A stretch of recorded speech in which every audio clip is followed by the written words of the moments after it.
केसरिया से मन जोगी हुआ रे, दिल झूमे देखो मतवारा हुआ रे, केसरिया से मन जोगी हुआ। हर पल मनाओ केसरी त्योहार। विमल, बोलो जुबान केसरी।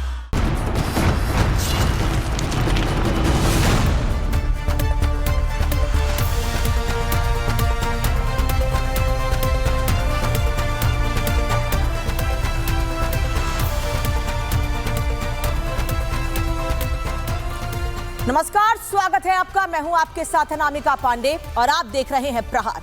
आज प्रहार में सबसे पहले बात उस मौलाना की जिसने किसी भी तरह की फुहड़ता या अश्लीलता के लिए सिर्फ और सिर्फ महिलाओं को जिम्मेदार ठहराया है।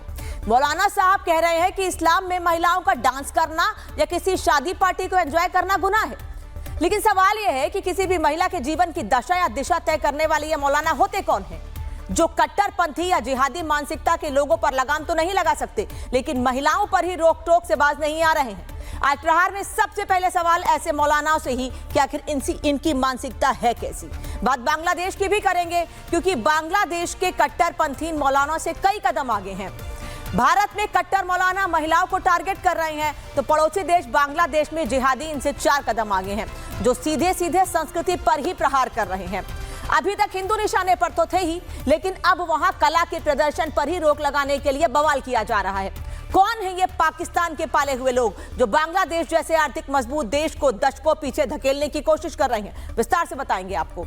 वहीं एक तरफ बांग्लादेश में माहौल दिन पर दिन खराब होता जा रहा है, तो दूसरी तरफ उत्तर प्रदेश के मुख्यमंत्री योगी आदित्यनाथ भारत में अवैध रूप से रह रहे बांग्लादेशियों को चुन चुन कर देश से बाहर निकालने की दिशा में बड़े कदम उठा रहे हैं।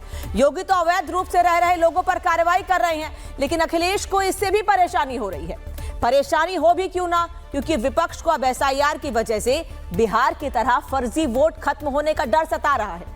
आज प्रहार में इन सभी खबरों पर विस्तार से बात करेंगे, लेकिन सबसे पहले बात महिलाओं की आजादी से मौलाना को हो रही दिक्कत की।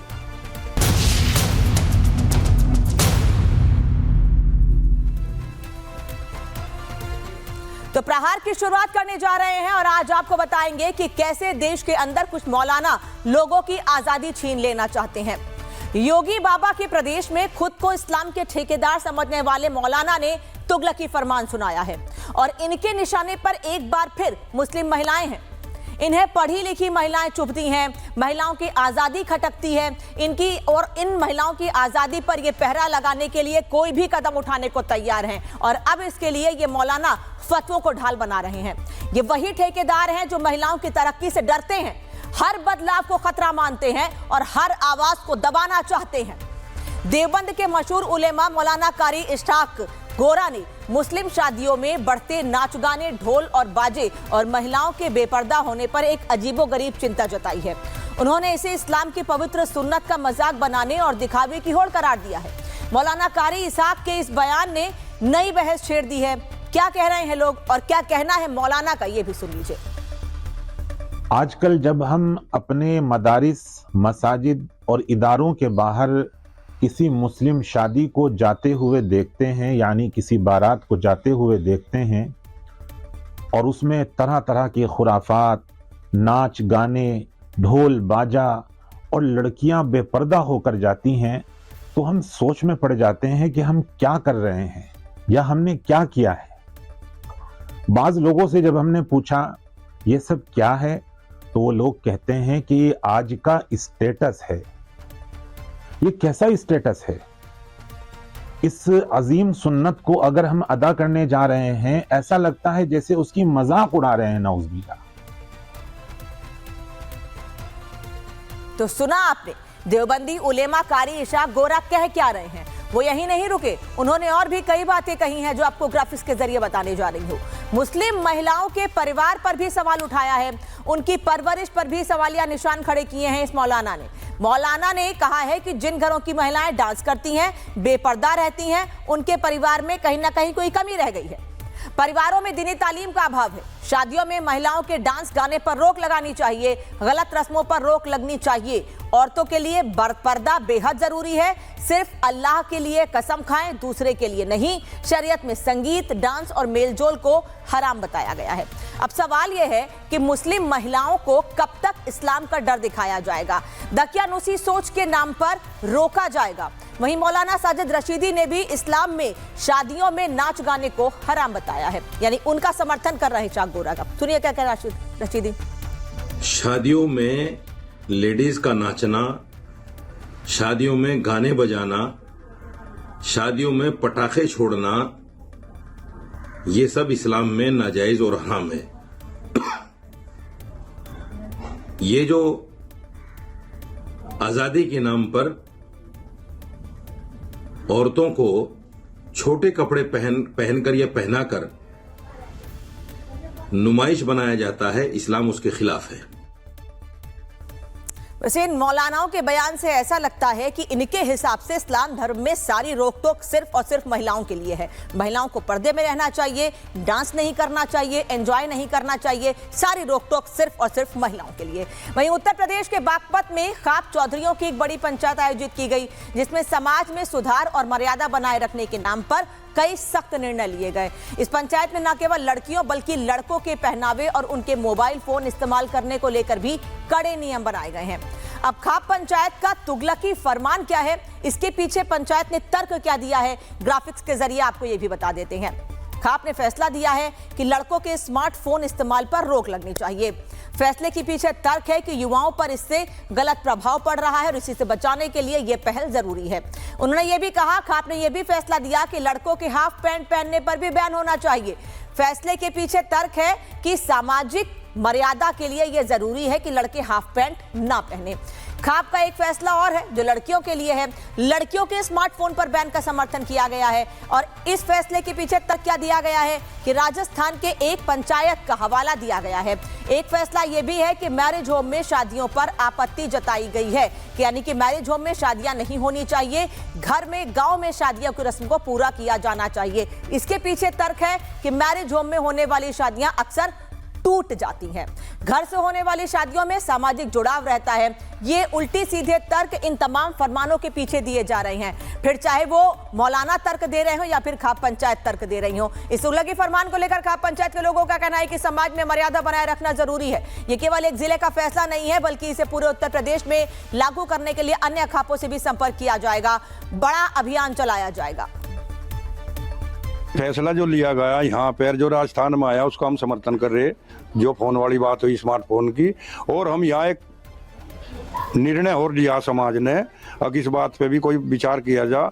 जैसा ये हमारे लड़के हैं, ये हाफ पैंट पहने हैं और ये घर में भी पहने और बाहर भी निकल जा, अगर घर में पहने जी भी तो बाहर निकले हैं। ये हम भी इस पे भी है कि यही विचार कर रहे हैं, पैंट पहनो, कुर्ता पजामा पहनो, जो समाज का है उसे पहन के चलो। बाहर गली में जाते हैं, लड़की भी हैं, लड़के भी, माँ बहन सभी औरतें भी हैं, तो एक भद्दा प्रदर्शन है समाज के बीच में, तो हम इसके भी खिलाफ हैं। ऐसी कुरीतियां हैं जो महंगाई बीमार पड़े परिवार पे, ब्याह शादी है, कहीं मेरी होम में कर रहे, तो गांव में भी अपने आस पड़ोस के मकान भाई उनमें भी कर सके, सब पहले भी कर रहे थे इस तरीके से।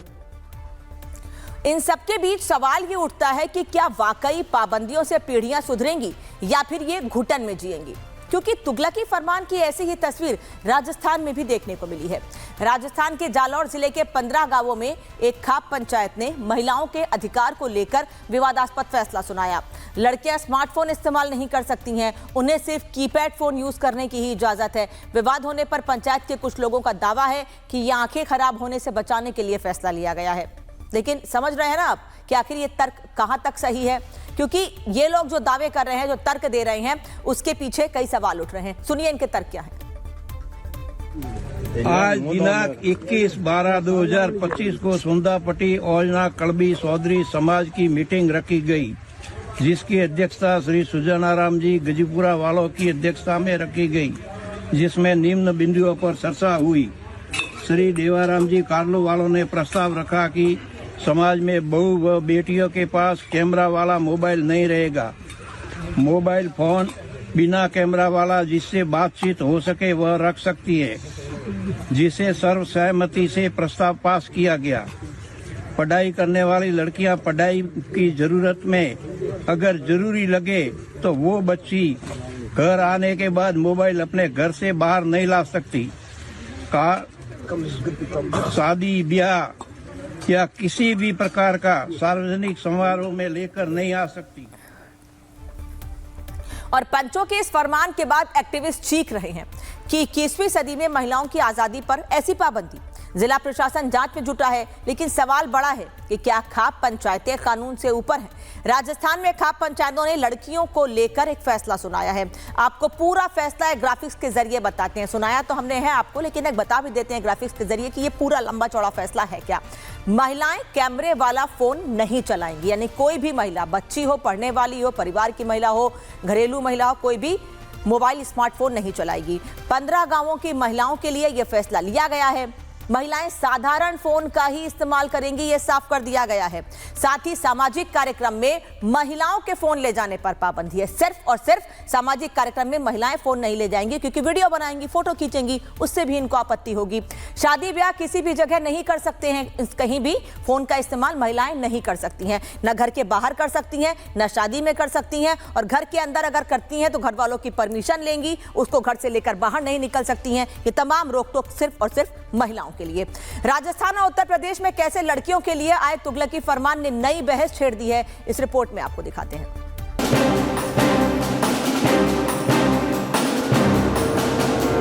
समाज में बहू व बेटियों के पास कैमरा वाला मोबाइल नहीं रहेगा। जालौर, बागपत और सहारनपुर में महिलाओं के लिए जारी किए तुगलकी फरमान ने सामाजिक राजनीतिक हलकों में नई बहस छेड़ दी है।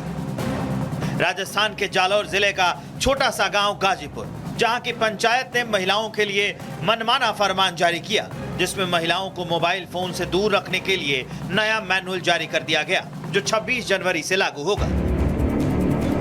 राजस्थान की खाप पंचायतों के तुगलकी फरमान की आग अब उत्तर प्रदेश तक पहुंच चुकी है। बागपत में भी खाप चौधरियों की एक बड़ी पंचायत आयोजित की गई, जिसमें समाज में सुधार और मर्यादा बनाए रखने के नाम पर कई सख्त निर्णय लिए गए। खाप पंचायत के कई बड़े ऐलान किए गए, जैसे लड़कों के लिए हाफ पैंट पर बैन, स्मार्टफोन चलाने पर बैन, मैरिज होम में शादियों पर आपत्ति जताई गई और लड़कियों के स्मार्टफोन बैन का समर्थन किया गया।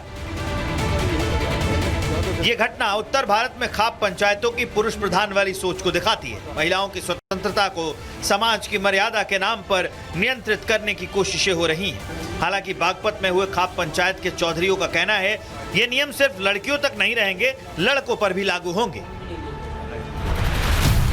इससे पहले भी उत्तर प्रदेश और हरियाणा में अविवाहित लड़कियों पर मोबाइल प्रतिबंध या जींस पहनने पर बैन जैसे फरमान जारी कर चुके हैं।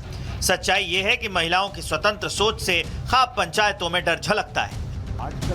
वहीं देवबंद के उलेमा और जमियत दावतुल मुस्लिमीन के संरक्षक कारी इसहाक गोरा ने भी मुस्लिम शादियों में महिलाओं के नाच गाने पर सवाल उठाए हैं। उन्होंने कहा है कि ये कैसे स्टेटस सिंबल है। नाच गाने, ढोल बाजा और लड़कियां बेपर्दा होकर जाती हैं तो हम सोच में पड़ जाते हैं कि हम क्या कर रहे हैं या हमने क्या किया है। बाज लोगों से जब हमने पूछा ये सब क्या है, तो वो लोग कहते हैं कि ये आज का स्टेटस है। मौलाना ने ये साफ लफ्जों में कहा है कि अगर कोई मुसलमान शादी ब्याह में नाच गाने को अपनी शान समझता है तो इसका यही मतलब है कि उसे दीनी तालीम नहीं है। लेकिन सवाल यह है कि क्या धर्म के नाम पर, सुधार के नाम पर महिलाओं पर नियंत्रण करना एकमात्र रास्ता है? किसी की आजादी को कुचलना कब से समाज सुधार हो गया? कब तक कोई दूसरा महिलाओं के लिए नियम सेट करता रहेगा? ये सब देखकर ऐसा ही लगता है कि हमारा देश तो आगे बढ़ रहा है, लेकिन महिलाओं के पैर में बेड़ियां बांधने वाली सोच लोगों के जहन में भी जिंदा है। तो ये मौलाना कह रहे हैं कि ये इस्लाम धर्म के खिलाफ है कि महिलाएं अगर किसी शादी पार्टी में डांस करती हैं, एंजॉयमेंट करती हैं या छोटे कपड़े पहनती हैं, इस पर सिर्फ और सिर्फ महिलाओं पर ही रोक होनी चाहिए। लेकिन मोबाइल इस्तेमाल पर पुरुषों को लेकर या डांस करने को लेकर पुरुषों को लेकर इन मौलानाओं के मुंह से एक शब्द नहीं निकला है। महिलाओं पर आए इस बयान पर हिंदू धर्मगुरु का क्या कहना है, ये भी आपको सुनाते हैं। स्वामी चक्रपाणी महाराज का बयान सुनाते हैं आपको।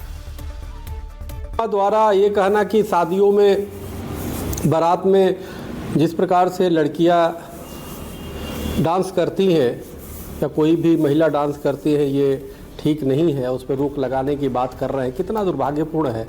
ऐसा लग रहा है कि भारत में रह करके और तालिबान की बात कर रहे हैं। ऐसा लग रहा है कि भारत में रह करके, एक लोकतांत्रिक देश में रह के जिसपे सबको अधिकार है, और बात कर रहे हैं ऐसे जैसे यहाँ पे तालिबानीकरण हो या यहाँ पे इस्लामिक राज्य हो। तो ये बड़ा दुर्भाग्यपूर्ण है। हमें लगता है कि इसको समझना चाहिए कि इस तरह से देश नहीं चलता, सबको आज़ादी है। हम मर्यादा बनाए रखनी चाहिए। मर्यादा का मैं भी समर्थक हूँ। हर नर नारी किसी को भी मर्यादा में रह करके अपनी खुशी अभिव्यक्त करना चाहिए, लेकिन किसी पे प्रतिबंध लगाना, यह हमें लगता है कि यह कठमुल्लापन है, यह तालिबानीकरण है, यह कहीं न कहीं जो कट्टरपंथी देशों में होता है उसकी ये शुरुआत करना है, जो भारत में ठीक नहीं है, उचित नहीं है। यह देश का अपमान है, देश के लोकतंत्र का अपमान है, ये निंदनीय है। इनको अपना शब्द वापस लेना चाहिए, इस तरह के विचार वापस लेना।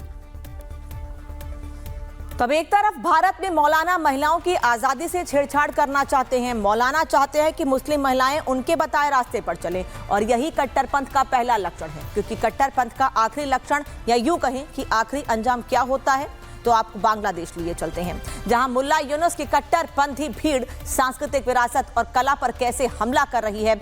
एक तस्वीर आपको दिखाते हैं, ये वीडियो देख लीजिए। दरअसल एक कॉन्सर्ट का आयोजन किया गया था, और उस कॉन्सर्ट में एक कलाकार अपनी कला का प्रदर्शन कर रहा था, अपनी प्रतिभा दिखा रहा था, लेकिन बांग्लादेश के कट्टरपंथियों को ये नागवार गुजरा। ये लोग वहां पर लाठी डंडे के साथ, हथियारों के साथ, हंगामे की तैयारी के साथ पहुंच गए। उसके बाद नतीजा क्या हुआ, ये आप देख लीजिए। बांग्लादेश की तस्वीर है ये, जहां मुल्ला यूनुस की कट्टरपंथी भीड़ उस कला के खिलाफ है जो उनके मुताबिक मुसलमानों के लिए हराम है। ये मुल्ला फोर्स देश से संगीत का जनाजा उठा देना चाहती है। इन कट्टरपंथियों के लिए बस एक ही चीज हलाल है, और वो है जिहाद। ये कट्टरपंथी देश को आग में झोंक देने के लिए आपातकाल रूप से तैयार बैठे हुए हैं, और अब देश की कला और संस्कृति को भी आगे नहीं बढ़ने देना चाहते हैं।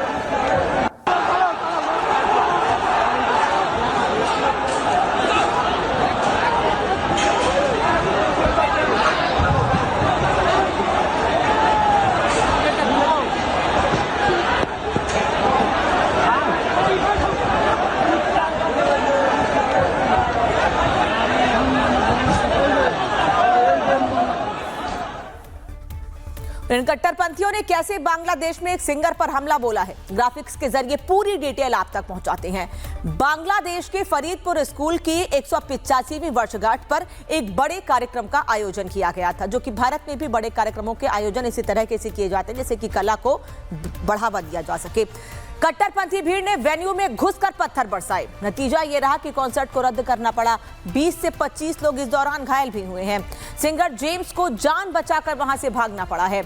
इससे पहले कई सांस्कृतिक केंद्रों पर भी ये कट्टरपंथी हमला कर चुके हैं। हिंदू निशाने पर थे ही, अब बांग्लादेश की संस्कृति भी निशाने पर है। कट्टरपंथी सांस्कृतिक कार्यक्रमों को रोकना चाहते हैं। कट्टरपंथियों को यूनुस सरकार ही बढ़ावा दे रही है। ये कोई नई बात नहीं है, क्योंकि यूनुस सरकार अगर इन कट्टरपंथियों को बढ़ावा नहीं देती तो हिंदुओं पर हमले नहीं होते, और ऐसे सांस्कृतिक विरासत को आगे बढ़ाने से रोका नहीं जाता। ये बांग्लादेश में पलने वाले वो कट्टरपंथी कीड़े हैं जिनके दिलो दिमाग में जहर भर गया है, और इन कट्टरपंथियों के निशाने पर हैं हिंदू, वो हिंदू जिन्हें सदियों से ये झुकाने की साजिश रच रहे हैं। लेकिन हिंदुओं का हौसला डिगा पाना इन कट्टरपंथियों के बस की बात नहीं है। बांग्लादेश में इन कट्टरपंथियों ने दीपू दास की हत्या तो कर दी, लेकिन इन्होंने एक बहुत बड़ी गलती भी कर दी है, क्योंकि अब दुनिया भर के हिंदू एक हो रहे हैं, और भारत से लेकर अमेरिका तक हिंदू सड़कों पर हैं। कथावाचक धीरेन्द्र शास्त्री ने हिंदुओं को अपनी ताकत का एहसास कराते हुए कहा है कि हिंदुओं को माला और भाला हमेशा साथ रखना चाहिए। सुनिए क्या कह रहे हैं वो। कि भारत सरकार को एक संदेशा पहुंचना चाहिए कि यदि हमने अपने बांग्लादेशी हिंदुओं को आज नहीं बचाया, बाद में बहुत देर हो जाए। समस्त हिंदुओं से हम एक प्रार्थना करना चाहें,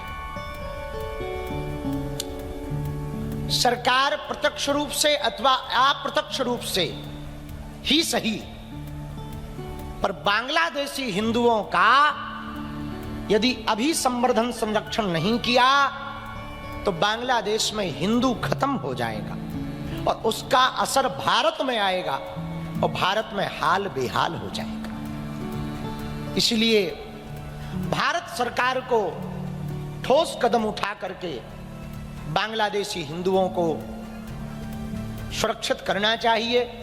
हमारी राय सलाह यदि माने तो हम एक बात और कहना चाह रहे हैं। यहां पर रोहिंग्या बहुत हैं, उनकी तो घर वापसी हो ही रही, उनकी थोक मात्रा में घर वापसी करके बांग्लादेशी हिंदुओं के लिए भारत को गेट खोल देने चाहिए। शरणार्थियों को वापस उनके देश छोड़कर अपने हिंदू भाइयों को भारत में बुला लेना चाहिए। इससे बेहतर कदम शायद कोई नहीं होगा। बांग्लादेश में हिंदुओं के साथ जो कुछ हो रहा है उसका असर कुछ इस तरह हो रहा है कि भारत का हिंदू अब एक हो चुका है। ये तस्वीर प्रयागराज की है, जहां यूनुस के खिलाफ हिंदुओं ने मोर्चा खोल दिया है। और केवल प्रयागराज नहीं, लखनऊ से लेकर दिल्ली तक हमने पिछले दिनों सड़कें आपको दिखाई हैं कि कैसे इंडिया गेट पर भी लोगों ने प्रदर्शन किया था।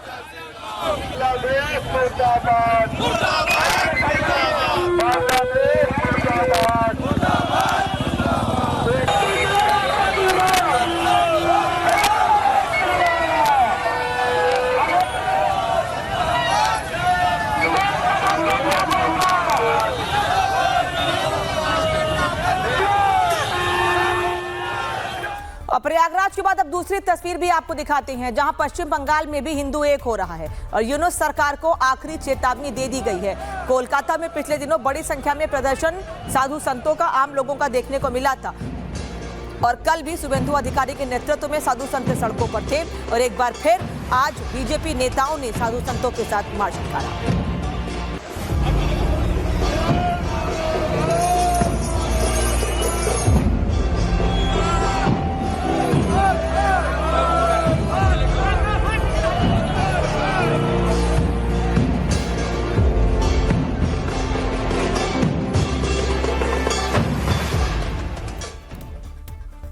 पूर्व पश्चिम उत्तर दक्षिण पूरे भारत का हिंदू एक साथ खड़ा हुआ है। असम से सिलीगुड़ी से तस्वीरें सामने आ रही हैं, जहां मुल्ला यूनुस का सनातनी विरोधी होना भारत के लोगों को कुछ इस तरह से खटक रहा है कि आज पूरा भारत एकजुट हो गया है। तो असम से लेकर, क्योंकि असम पश्चिम बंगाल की सीमा बांग्लादेश से लगी हुई है और इसलिए यहाँ पर ये मार्च निकाला जा रहा है कि यहाँ के लोगों की आवाज, पश्चिम बंगाल के लोगों की आवाज, असम के लोगों की आवाज बांग्लादेश तक पहुंचे और वहां हिंदुओं पर हमले कम हो।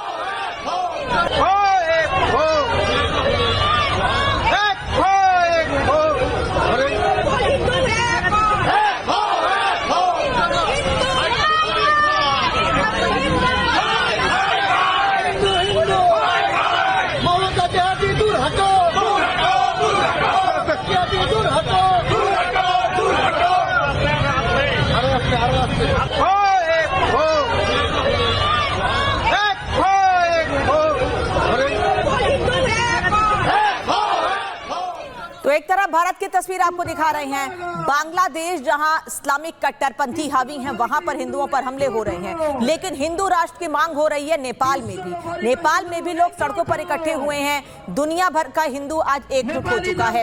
नेपाल से तस्वीरें आई हैं जहां हिंदुओं का खून खौल रहा है और मुल्ला यूनुस को सीधी चेतावनी दे दी गई है कि अब नहीं सुधरे तो सुधरने का दूसरा मौका नहीं मिलेगा। ये वही नेपाल है जहां पिछले दिनों हिंदू राष्ट्र की मांग को लेकर प्रदर्शन किया गया था। जिउँदै जलाउने कृता बन्द विश्वभरिका हिन्दू एकजुट हो। और इन तमाम तस्वीरों को देखने के बाद अब बांग्लादेश का हिंदू भी शक्ति का एहसास कर रहा है। बांग्लादेश का हिंदू भी अब इन कट्टरपंथियों से लोहा लेने के लिए निकल पड़ा है। बांग्लादेश में अब सबसे बड़ा धर्मयुद्ध होने वाला है। आप देखिए कैसे महिलाएं भी हाथों में बैनर पोस्टर लेकर अपने हितों के लिए, हिंदुओं के हितों के लिए सड़कों पर हैं।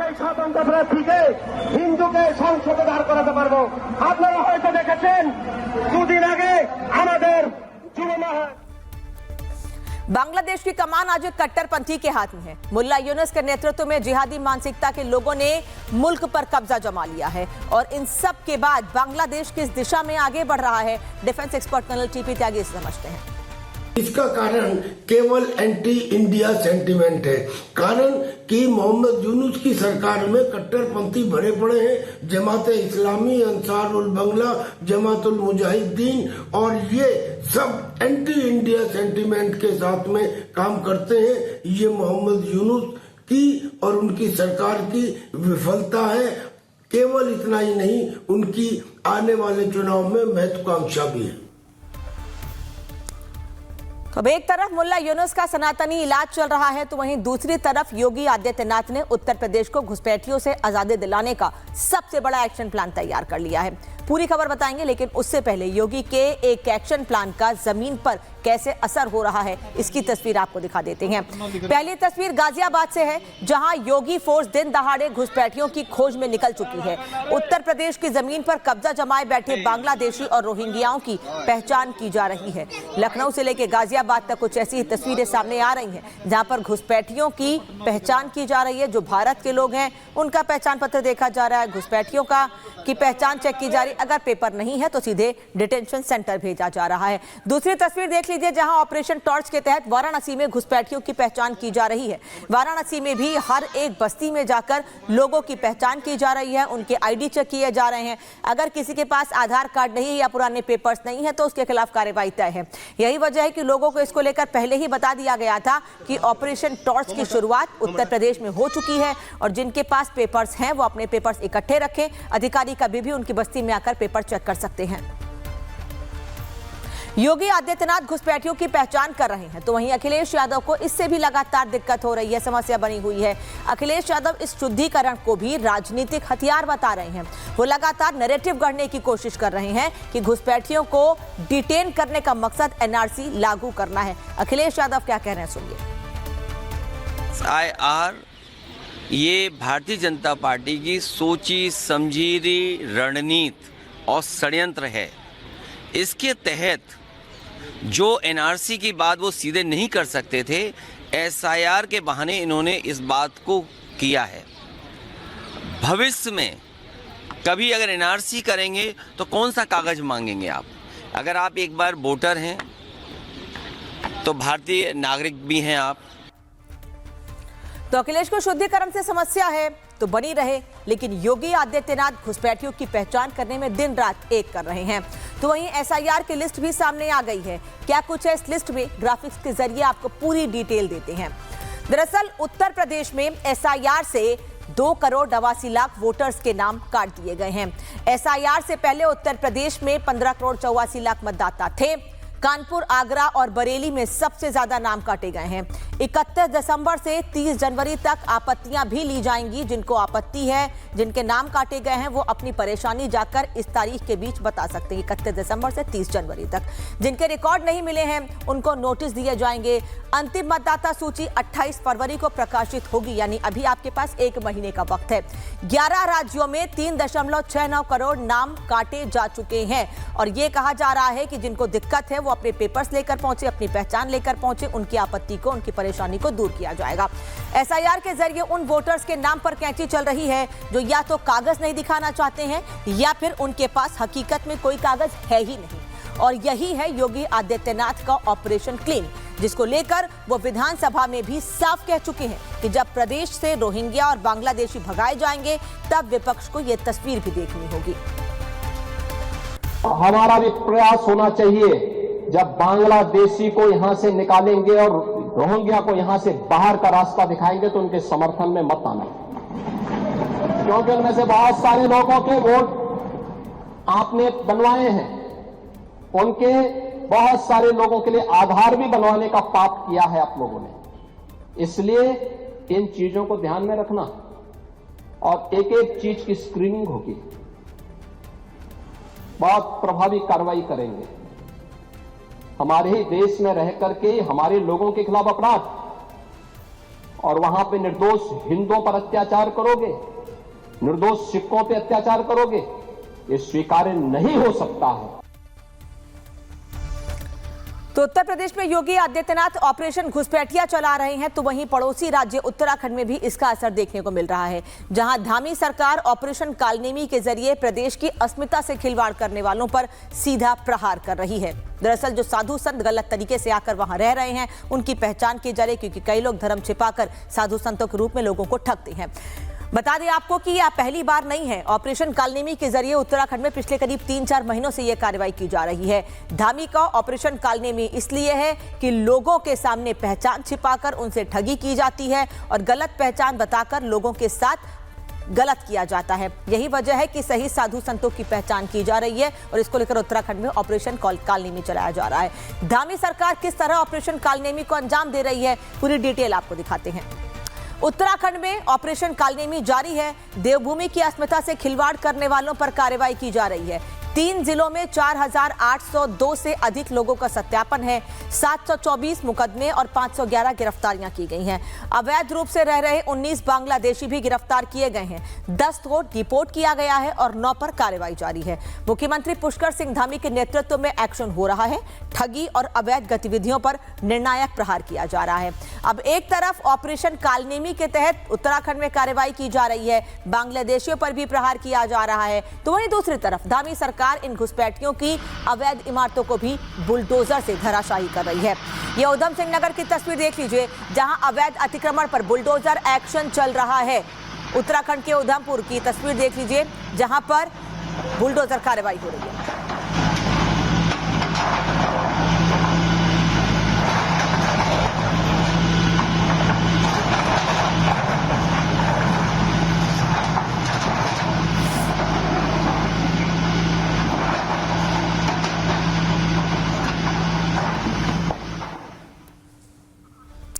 एक और तस्वीर आपको दिखाते हैं, जहां जयपुर के चौमू में भी उपद्रवियों का पुख्ता इलाज किया जा रहा है। राजस्थान की राजधानी जयपुर के चौमू में कल किस तरह से उपद्रवियों के खिलाफ कार्रवाई हुई ये तो हमने आपको दिखाई, लेकिन आज भी ये कार्रवाई जारी रही है। ये वही उपद्रवी हैं जिन्होंने पुलिस पर पत्थरबाजी की थी। अब इन पर पुलिस कैसे एक्शन ले रही है, ये आप इन तस्वीरों में देख लीजिए।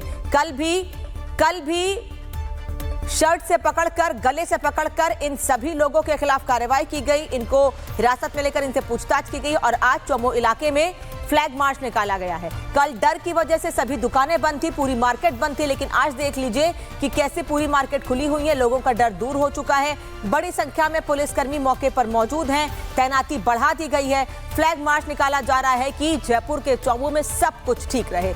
अब एक तरफ चौमू में बवालियों का इलाज चल रहा है, तो वहीं दूसरी तरफ राजस्थान के अंदर घुसपैठियों के अवैध ठिकानों पर भी बुलडोजर कार्रवाई हो रही है। जोधपुर की तस्वीर देख लीजिए, जहां भजन लाल का बुलडोजर दहाड़ रहा है, क्योंकि राजस्थान में भी बुलडोजर कार्रवाई की मांग तेज हो रही है।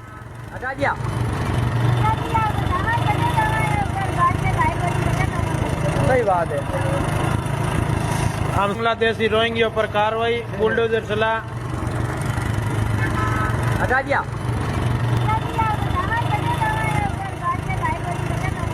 सही बात है। और केवल राजस्थान, उत्तराखंड, उत्तर प्रदेश में ही नहीं, बल्कि बेंगलोर से भी ऐसी ही तस्वीरें सामने आई हैं, जहां से घुसपैठी भागते हुए दिखाई दिए हैं और उनके ठिकानों को जमींदोज कर दिया गया है। ये 2 तस्वीरें इस वक्त आपको दिखा रहे हैं। बेंगलोर में अवैध रूप से रह रहे लोगों के खिलाफ कार्रवाई की गई है और उसके बाद उनके ठिकानों को भी धराशायी किया गया है। उनको ठिकानों पर भी कार्रवाई की गई है। यानी उत्तर प्रदेश से लेकर, उत्तर से लेकर दक्षिण तक ये कार्रवाई हो रही है कि घुसपैठियों को बाहर निकाला जाए और एसआईआर की प्रक्रिया को अपनाया जाए। अब पूरे भारत में किस तरह ऑपरेशन घुसपैठिया चल रहा है, ग्राफिक्स के जरिए आपको डिटेल्स देते हैं। साल 2025 में रिकॉर्ड कार्रवाई हुई है घुसपैठियों के खिलाफ। हजारों को डिपोर्ट किया गया है, पुशबैक किया गया है। दिल्ली में अब तक का सबसे बड़ा एक्शन लिया गया है, जिसमें 2200 से ज्यादा बांग्लादेशियों को देश छोड़ने के लिए आदेश दे दिया गया है, इनको डिपोर्ट कर दिया गया है। और उत्तर प्रदेश में तो डिटेंशन सेंटर भी तैयार कर लिए गए हैं इसको लेकर। असम, गुजरात, उत्तर प्रदेश, राजस्थान, इन सभी जगहों पर छापेमारी की कार्रवाई हो रही है। सैकड़ों हजारों बांग्लादेशी पकड़े गए हैं या फिर उन्हें वापस भेजा गया है। डर से कई खुद भागकर बांग्लादेश लौट रहे हैं। मुख्य कारण क्या है इसका? राष्ट्रीय सुरक्षा, और इनके पास दस्तावेज जो है वो असली नहीं बल्कि फर्जी हैं। एसआईआर वोटर लिस्ट से सफाई लगातार जारी है। पुलिस, बीएसएफ, FRRO मिलकर ये काम कर रहे हैं और ये कार्रवाई कहा जा रहा है कि आने वाले दिनों में लगातार जारी रहेगी। भारत में घुसपैठिया अभियान की शुरुआत के सबसे बड़े किरदार हैं प्रधानमंत्री नरेंद्र मोदी। तो ये साफ साफ बता चुके हैं कि कैसे विपक्ष ने घुसपैठियों के जरिए सत्ता बनाए रखने का ख्वाब देखा था, लेकिन अब उनका यह ख्वाब टूट चुका है। ये कांग्रेस अब भी देश विरोधी सोच को आगे बढ़ा रही है।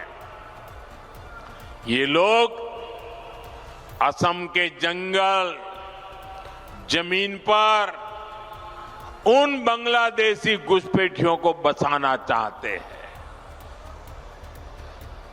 जिनसे उनको वोट बैंक मजबूत होता है। आप बर्बाद हो जाए उनको इनकी परवाह नहीं है, उनको अपनी वोट बैंक मजबूत करनी है। भाई बहनों, कांग्रेस को असम और असम के लोगों से, आप लोगों की पहचान से कोई लेना देना नहीं है। इनको केवल सत्ता, सरकार और फिर जो काम पहले करते थे वो करने में इंटरेस्ट है। इसलिए तो एक तरफ लगातार देश भर में घुसपैठियों पर कार्रवाई की जा रही है, लेकिन कुछ लोग इस पर आपत्ति जता रहे हैं। इसीलिए यह सवाल उठ रहा है कि घुसपैठियों पर एक्शन क्यों नहीं होना चाहिए। इसे समझने के लिए आप इस तस्वीर को देख लीजिए, जहां मुर्शिदाबाद में नई बाबरी के मंच से मुस्लिम देश का झंडा लहराया जा रहा है। ये पश्चिम बंगाल की तस्वीर है, जहां सऊदी अरब के झंडे लगाकर बाबरी पर भाषण दिया जा रहा है। ये वही मुर्शिदाबाद की बाबरी है जिसकी पिछले दिनों हुमायूं कबीर ने नींव रखी थी और यहाँ पर बड़ी संख्या में मौलाना भी इकट्ठे हुए थे। अब ये लोग यहाँ सऊदी अरब का झंडा लगा रहे हैं, विदेशी झंडे लगाकर, इस्लामिक राष्ट्र का झंडा लगाकर बाबरी मस्जिद की नींव तो रख ही रहे हैं वहां, लेकिन साथ ही साथ बाबरी मस्जिद को मजबूत करने को लेकर नारेबाजी भी की जा रही है। আমাদের মসজিদে টাকা আছে 2000 500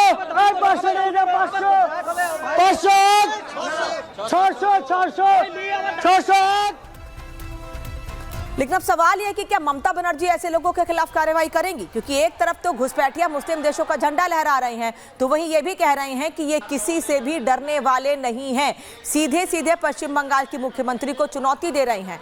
भले ही ममता बनर्जी ने हुमायूं कबीर को अपनी पार्टी से बाहर निकाल दिया हो, लेकिन इन लोगों के खिलाफ क्या कार्रवाई होगी कुछ नहीं कहा जा रहा। आप लोगों से याद करना है, एक तो ये कि ना हम किसी से डरे हैं ना डरेंगे, ये बात साफ पहुंचा दी जाए।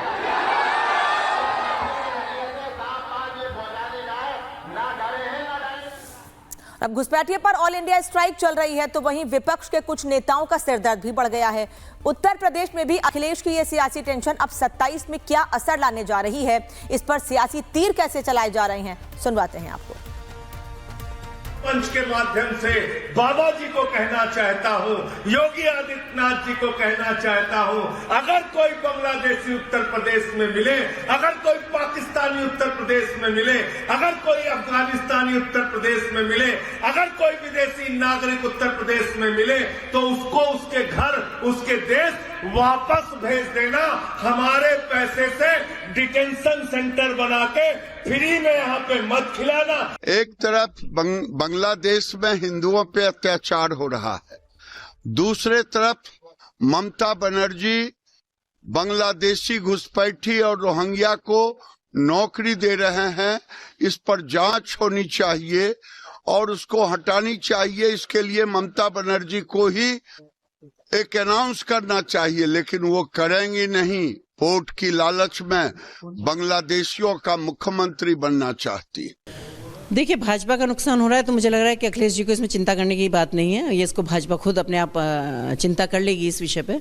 और रहा सवाल बांग्लादेशियों का, और जो जितने भी यहाँ सारे रोहिंग्याज रह रहे हैं यहाँ, तो मुझे बहुत अफसोस के साथ कहना पड़ रहा है कि आज जो आप दुर्दशा देख रहे हैं भारतीयों की बांग्लादेश में, कि कितनी उनके साथ दुर्व्यवहार किया जा रहा है, कितनी मतलब क्या कहा जाए कि जिंदे आदमियों को पेड़ों पे लटकाया जा रहा है, जला दिया जा रहा है, घर फूंक दिए जा रहे हैं, महिलाओं के साथ इतनी बदतमीजी कर रहे हैं। तो मुझे लगता है कि इनमें थोड़ी बहुत तो कहीं अगर थोड़ी सी भी गैरत है तो कम से कम इतना सोच लेना चाहिए कि आधा बांग्लादेश को हिंदुस्तान में रह रहे हैं।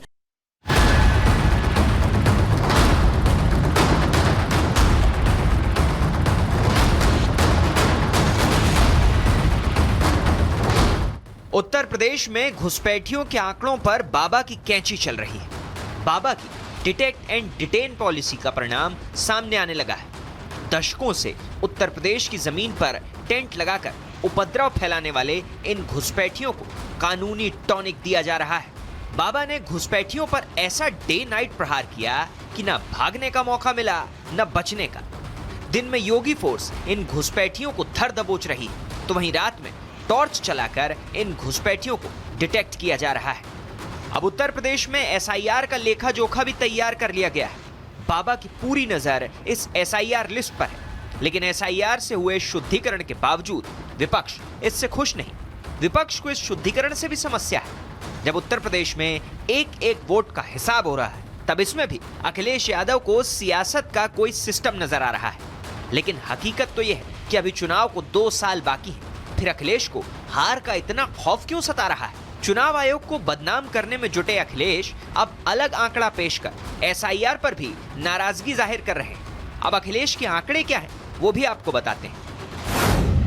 यूपी की आबादी 25 करोड़ है, जिसमें 2 करोड़ 89 लाख वोटर्स के नाम कट गए, जबकि यूपी में विधानसभा की 403 सीटें हैं। और अगर 2 करोड़ 89 लाख वोटर साफ हो गए तो बीजेपी को हर विधानसभा में 61,000 कम वोट मिलने का अनुमान लगाया गया। उत्तर प्रदेश में अखिलेश यादव लगातार योगी पर वोट छांटने का आरोप लगाते रहे, लेकिन चुनाव आयोग किसी के भी दबाव में नहीं आया, जिसका नतीजा है कि यूपी में अब तक 2 करोड़ 89 लाख वोटर्स साफ हो गए, जिनमें ट्रांसफर के 1 करोड़ 26 लाख वोटर पाए गए। 84 लाख 20 हजार गैर हाजिर रहे, 45 लाख 95 हजार वोटर्स की मौत हो चुकी है और 23.32 लाख डुप्लीकेट वोटर पाए गए और अन्य 9.37 लाख वोटर्स। उत्तर प्रदेश में शुद्धिकरण चल रहा है, तो वहीं अखिलेश उन पर निशाना साध रहे हैं। इन सब के बीच योगी के घुसपैठिया भगाओ मॉडल का असर दूसरे राज्यों में भी दिखने लगा है। उधर दुनिया के सामने खुद को आतंक का शिकार बताने वाला पाकिस्तान आज पूरी तरह से बेनकाब हो चुका है। वो मुनीर जो हर मंच पर आंसू बहाता है, खुद को पीड़ित बताता है, उसकी करतूतों का हर सबूत अब सामने आ चुका है। मुनीर के रवैये से लेकर लश्कर के खुलासों तक हर सबूत चीख चीख कर कह रहा है कि पाकिस्तान में लोकतंत्र नहीं है, आतंक का नेटवर्क शासन चल रहा है। पाकिस्तान का फील्ड मार्शल मुनीर कैसे आतंकियों को शाही सम्मान देता है, इसकी गवाही खुद लश्कर का कमांडर आतंकी सैफुल्लाह दे रहा है। आपको आतंकी का कहा एक एक शब्द सुनाएंगे, जैसे सुनकर आप भी दंग रह जाएंगे कि कैसे मुल्ला मुनीर आतंकियों के हाथों बिक चुका है। आप भी सुनिए। हम देख रहे हैं पूरे मुल्क में कि जहां जहां हमारे ये इंट्रा पार्टी इलेक्शन हुए, माशाअल्लाह हमारे वो भाई जो सदर बने हैं, सीनियर नैब सदर बने हैं, इंतजामिया ने भी और इदारों ने भी उनको वो हैसियत देना शुरू कर दी है। उनकी उस तरह बात सुनी जा रही है जिस तरह बल्दियाती इलेक्शन के बाद चेयरमैन और वाइस चेयरमैन की सुनी जाती है।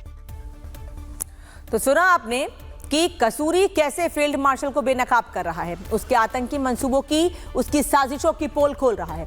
लश्कर आतंकी सैफुल्लाह कसूरी ने कहा है कि पाक सरकार में लश्कर को पूरा सम्मान मिल रहा है। पाकिस्तानी हुक्मरान लश्कर की बात सुन रहे हैं, लश्कर के फैसले पाकिस्तान में लागू तक किए जा रहे हैं। लश्कर के लिए पाक सेना सभा का आयोजन भी कर रही है, साथ ही लश्कर के नेताओं को तवज्जो दी जा रही है। शहबाज सरकार और मुनीर सम्मान बढ़ा रहे हैं, यानी एक तरफ आतंकियों का सम्मान बढ़ाया जा रहा है, फिर दूसरी तरफ दूसरे देशों के सामने कटोरा लेकर भीख मांगी जा रही है कि देश का विकास करना है। असल में देश का नहीं, इन आतंकियों का विकास करना है। लश्कर तैयबा को कैसे मुनीर का साथ मिला है, आप इन तस्वीरों से समझिए। लश्कर तैयबा पीओजेके में मस्जिद के नाम पर आतंक का अड्डा बना रही है और इन सब के लिए मुनीर आतंकी संगठन को फंड तक दे रहा है। तो एक तरफ पाकिस्तान में मुल्ला मुनीर आतंकियों को नेताओं का दर्जा दे रहे हैं, उन्हें अपने सिर पर बैठा रहे हैं, तो दूसरी तरफ मुनीर की फौज मजदूरी करने को मजबूर हो गई है। पाकिस्तान के हालात दिन पे दिन खराब होते जा रहे हैं, लेकिन उसके बाद भी मुल्ला मुनीर सिर्फ और सिर्फ आतंक को बढ़ावा दे रहा है। देश को मजबूत करने के लिए कोई कदम नहीं उठाए जा रहे हैं। पाकिस्तान की सेना में किस तरह से बगावत शुरू हो गई है, ये भी आप इन तस्वीरों में देख लीजिए। पाकिस्तानी फौजी बोल रहा है कि इस फौज को कभी ज्वाइन मत करना, वही पाक आर्मी का फौजी बता रहा है कि मुनीर पश्तूनों के साथ अत्याचार कर रहा है। सुनिए। भाई मेरा बात सुनो, इस फोरस में गलती करके नहीं आना है, सही है। इस पे दूसरा जॉब है वो करो, वो सही है। और हमारा हाल ये देखो, हम खुद ही छोड़ रहे हैं। अभी इमरजेंसी का छुट्टी ले लेंगे, इसको छोड़ देंगे, इसको गोली मारो। दूसरा जॉब है तो करो अपना, इसमें नहीं आओ कभी भी। मेरा भाईचारे से बात समझ रहे हो? नहीं, कभी भी नहीं आओ। जमा हम लकवाडीची जमा बचे डॉक्टरशी, जमा हम लकवाडीची जमा बचे डॉक्टरशी, स्कूल ते चरतान। और प्रहार में वक्त है एक छोटे से ब्रेक का, लेकिन ब्रेक के बाद भी खबरें जारी हैं। केसरिया से मन जोगी हुआ रे, दिल झूमे देखो मतवारा हुआ रे। केसरिया से मन जोगी हुआ। हर पल मनाओ केसरी त्योहार। विमल, बोलो जुबान केसरी।